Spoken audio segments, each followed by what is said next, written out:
impact lawazim-lawazim yang wujudi. Dan tidak mungkin sesuatu yang memberikan kesan kepada Anda kesan yang wujudi, dia itu perkara yang adami. Tidak makan perkara yang adami. Yang keempat, robtu adamin biwujud karobti adamil ju' biwujudil akal. Yang terakhir daripada macam-macam ahkamul akliyah itu adalah robtu adamin biwujud. Bagaimana Anda itu menghubungkan antara dua perkara. Satu perkaranya itu tidak ada, perkara yang lain itu ada. Seperti Anda menghubungkan tidak lapar dengan adanya makan. Loh, Anda kalau melihat di dalam dunia ini, semuanya akan berputar di dalam 4 perkara ini. Semuanya. Sampai lo Anda itu di dalam nyalek gitu loh, nyalek. Itu juga ada. Kampanye, menang. Tidak kampanye, ya tidak menang.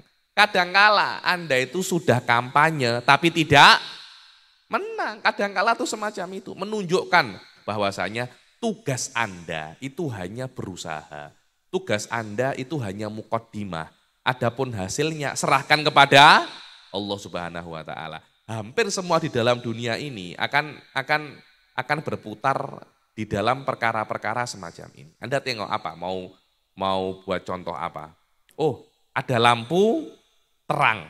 Robtu wujudin biwujud, adanya cahaya, adanya lampu, maka menjadi apa namanya terang. Tidak ada lampu, menjadi tidak terang. Robtu adamin bi adam wahagada. Kalau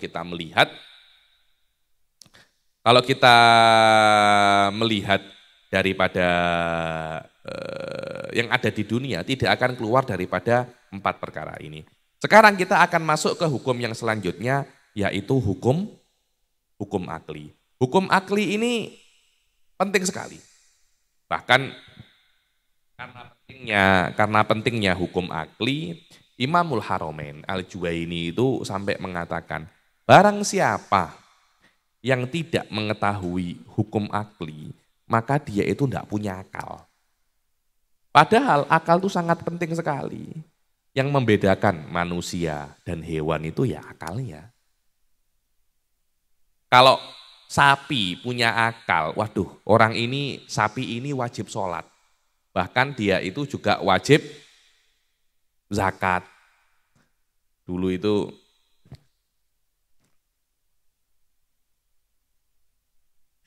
sampai diguyoni, ada kambing menikah sama kambing. Anaknya kambing ini seperti manusia, bisa paham, dia wajib sholat, tapi juga bisa disembelih katanya. Juga bisa disembelih, karena dua-dua orang tuanya kambing. Yang membedakan antara kita dan hewan itu bukan fisik kita, bukan. Yang membedakan antara kita dan hewan itu akal kita. Disinilah pentingnya hukum akal. Dan hukum akal ini adalah hukum yang ada di dalam dunia, yang ada di dalam dunia, dan hukum akal ini penting ya, tidak diciptakan oleh Allah. Ini adalah sistem bagaimana Allah itu berbuat. Sistem bagaimana perkara yang maujud itu ada, dan ini tidak bisa dirubah. Dulu saya kira masalah ini semua sudah sepakat seperti apa yang saya katakan. Ternyata akhir-akhir ini saya membaca banyak kitab daripada madhab manunggaling kawula Gusti, mereka itu tidak setuju. Mereka itu tidak setuju bahwasanya hukum akal itu ada yang menciptakan. Hukum akal itu tidak diciptakan. Oh tidak, hukum akal itu hukum akal itu adalah hukum yang diciptakan. Kita ahli sunnah tidak. Hukum akal itu sudah ada sebelum Allah itu menciptakan alam semesta. Dan Allah berbuat di dalam range hukum akal ini. Dan selama bukan Allah yang menciptakan hukum akal ini dan hukum akal ini bukan perkara yang wujudi, maka tidak bisa untuk dirubah. Kalau seumpamanya bisa untuk dirubah, susah itu nanti. Susah itu nanti. Nanti akan banyak perkara-perkara yang dohirnya kita mengetahuinya secara yakin menjadi tidak yakin. Contohnya adalah 1+1 sama dengan 2 itu adalah hukum akal. Dan itu tidak bisa untuk dibatalkan. Walaupun Allah Subhanahu wa Ta'ala tidak bisa untuk dibatalkan. Karena itu Nabi itu ketika datang dibekali dengan mukjizat. Yang mana mukjizat itu membatalkan hukum adat. Tapi dia tidak membatalkan hukum akal. Tidak bisa Nabi datang kemudian mengatakan mukjizatku itu adalah menjadikan 1+1 itu sama dengan 3. Tidak ada. Nabi, ajaran Nabi, mukjizat Nabi tidak ada satupun yang bertentangan akal. Walaupun banyak sekali orang-orang itu yang berjumpa dengan saya itu selalu menanyakan tentang apakah hal-hal semacam ini, ya ini hal semacam ini bertentangan dengan akal. Bukan. Ini bukan bertentangan dengan akal. Akan tetapi akal Anda yang tidak bisa untuk memahaminya. Sini saya fahamkan kalau bahwasanya perkara ini tidak bertentangan dengan akal. Dan pentingnya hukum akli ini sampai Imam Haramain itu mengatakan bahwasanya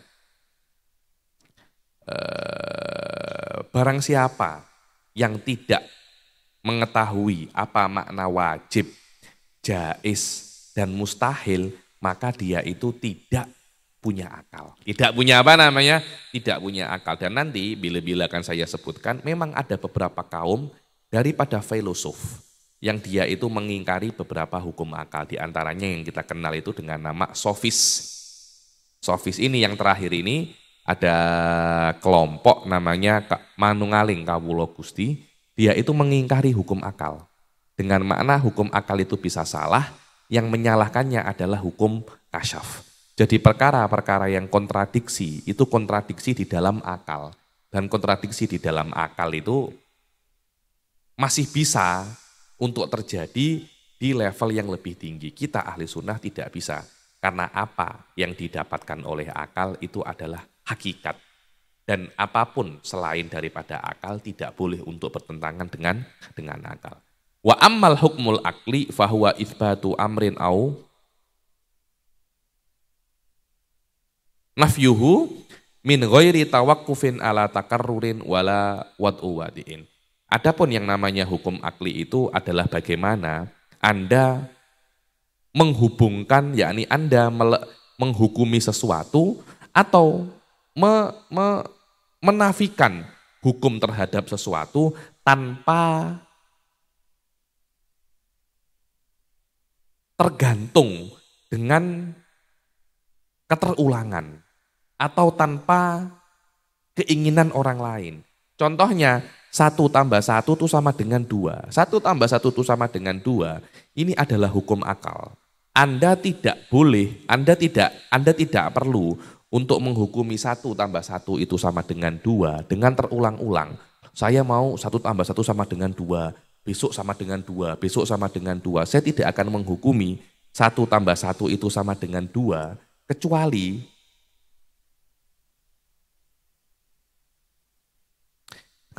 apa namanya?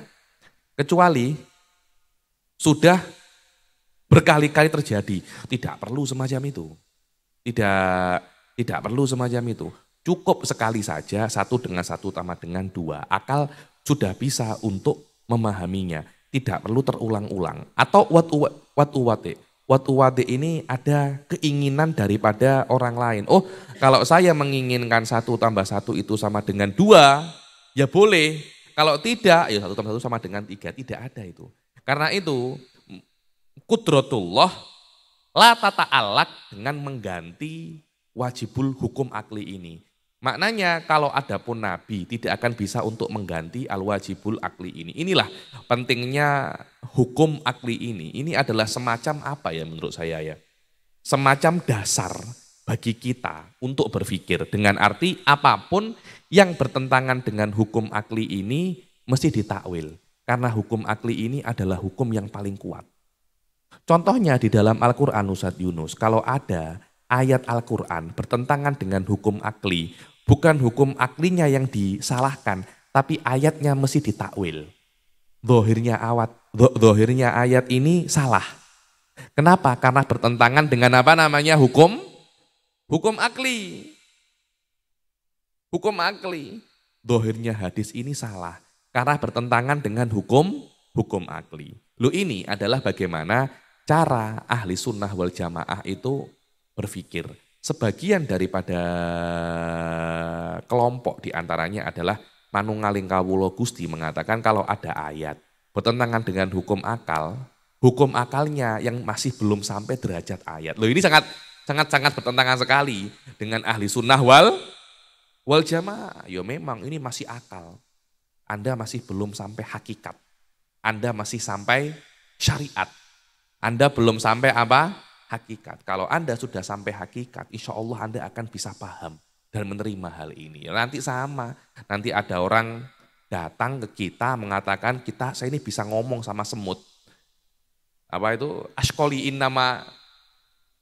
Loh, Anda tidak paham. Loh iya, karena Anda masih belum sampai apa namanya? Hakikat. Kalau Anda sudah sampai hakikat, Anda bisa paham. Ya sebentar lagi ini Mas Yunus ngaku nabi. Mas Yunus ngaku nabi dan menghalalkan bekecot. Ngaku nabi menghalalkan bekecot. Ketika ditanyai, kenapa Anda mengaku nabi? Loh, saya ini sudah sampai apa namanya? Hakikat. Anda masih sampai syariat. Jadi biasa itu. Karena ketika ada pertentangan antara syariat dan hakikat, yang menang adalah hakikat. Ini adalah cara-cara berpikir selain ahli sunnah. Ahli sunnah wal jamaah selalu mereka berpikir antara syariat dan hakikat tidak ada pertentangan. Jikapun ada pertentangan, yang menang itu adalah akal. Yang menang itu adalah dhahirus syariah. Karena kita sebagai umat muslim diwajibkan oleh Allah untuk mengamalkan dhahirus syariah ini. Mengamalkan apa namanya dhahirus syariah. Karena Nabi Muhammad SAW mengajarkan kepada umatnya, mengajarkan kepada para sahabat untuk menjalankan dhahirus syariat.